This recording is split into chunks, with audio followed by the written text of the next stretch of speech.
Yang pertama, kenapa kita butuh skrip MC? Menurut teman-teman, apa hal kecil tapi sangat fatal bagi seorang MC? Silahkan, boleh kita diskusi di kolom chat.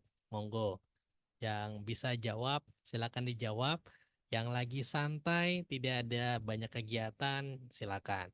Yang pertama dari Mas Ilham, ini dead air atau blank. Bagus. Ini cukup fatal ya. Jadi MC ngeblank agak bahaya ya. Kayak stand up comedian ngeblank itu langsung ngerusak semua penampilan biasanya. Yang kedua dari Mas Wisnu, agar adanya panduan bagi kita dalam memandu acara. Oke, betul. Ada lagi hal kecil tapi sangat fatal bagi seorang MC. Dari KIIS, tidak membuat kerangka acara atau catatan kecil. Nah, ini juga penting nih karena seorang MC mau gimana pun juga harus tetap nyontek, teman-teman. Karena nggak mungkin kan semua informasi acara kita hafal semuanya. Oke. Dari Kak Desi, kesalahan penyebutan nama atau gelar. Yes, betul banget. Jawaban teman-teman tepat semuanya. Jadi satu alasan pertama kenapa kita butuh skrip MC adalah agar kita terhindar dari kesalahan dan kekeliruan dalam penyebutan. Baik itu penyebutan nama, penyebutan acara, ataupun penyebutan gelar. Karena mau nggak mau, suka nggak suka, kita hidup di Indonesia di mana sebagian orang itu mewajibkan namanya disebutkan full secara gelar ataupun secara titel. Nggak bisa tuh kita sebut misalnya Mbak Atik aja, nggak bisa. Misalnya Atik Rahmah. Nah, sebagian orang ada yang minta Atik Rahmah MSI bla bla bla bla bla. Gitu. Lebih senang disebutnya seperti itu. Sebagian orang ya. Nah, mau nggak mau, suka nggak suka, kita akan mengalami hal seperti itu ketika menjadi seorang MC. Makanya untuk menghindari kesalahan-kesalahan tersebut, yang mana ketika kita salah, kita akan langsung jadi sorotan utama, kita butuh melihat skrip. Atau kita butuh nyontek sedikit demi sedikit lah. Makanya disebutnya cue card kan, panduan untuk seorang MC. Itu yang pertama. Yang kedua, ada sebuah penelitian mengatakan bahwa seseorang itu kalau sedang berbicara pada umumnya akan mengeluarkan kata antara 100 hingga 150 kata per menit. Dalam kondisi dia lagi ngobrol biasa aja. Nah, gimana kabarnya kalau seorang public speaker yang notabene tugasnya memang sebagai pembicara? Berarti bisa lebih dari 100 hingga 150 kata per menit. Nah, mungkin kalau ada yang iseng nih, tadi ada yang ngitungin nih, selama 1 menit saya ngomong udah berapa kata tuh. Nah, itu udah lebih biasanya dari 100 hingga 150 kata per menit. Nah, makanya butuh skrip. Biar apa? Biar kita ngomongnya nggak ngalor ngidul, teman-teman. Ini penting banget. Seorang MC itu bertugas sebagai jembatan antara penyelenggara acara ke audiens, bukan bintang utamanya.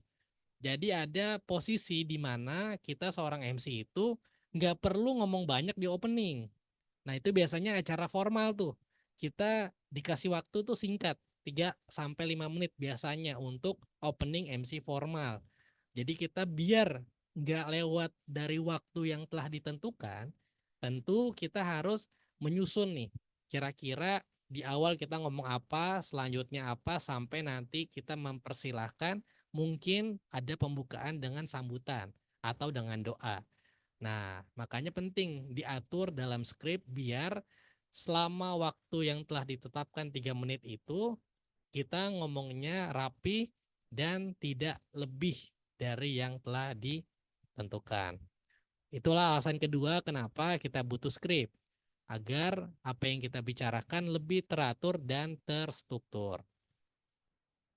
Yang ketiga, kadang banyak yang nanya nih sama saya, Mas, skrip MC itu bukannya udah disiapkan IO ya? Nah, mungkin bagi yang baru mulai atau yang belum dapat kesempatan bekerja sama dengan IO, kadang skrip MC itu nggak semuanya disiapkan oleh IO, event organizer atau wedding organizer. Kenapa? Di beberapa kesempatan Nggak semua IO itu ngasih skrip, teman-teman. Kecuali IO-nya udah berpengalaman atau memang jam terbangnya udah tinggi.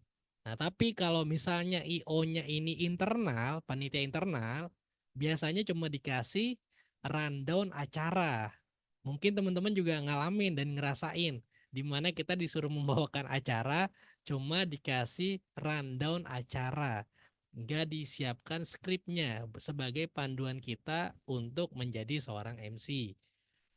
Makanya biar nanti kita nggak kaget nih ketika misalnya dapat job pertama sebagai MC dari corporate atau dari instansi pemerintahan juga biasanya nggak nyiapin tuh mereka. Mereka taunya pokoknya MC ya udah kasih aja rundownnya MC udah pinter dia ngomongnya apa yang perlu diomongin. Betul, betul sih. Cuma kan harusnya ya kalau kita ngomongin secara profesionalnya tugas kita kan memandu acara. Event organizer menyiapkan acara. Nah, kita ini masuk ke bagian dari event organizer. Kita perlu disiapkan skripnya, nanti baru kita maksimalkan pembawaannya. Harusnya. Tapi mau nggak mau, suka nggak suka, kadang kenyataannya di lapangan nggak seperti itu. Jadi alasan ketiga kenapa kita butuh skrip, biar kita nggak kaget. Kalau nanti dari penyelenggara acara nggak nyiapin skrip buat kita. Melainkan kita cuma dikasih rundown acara aja.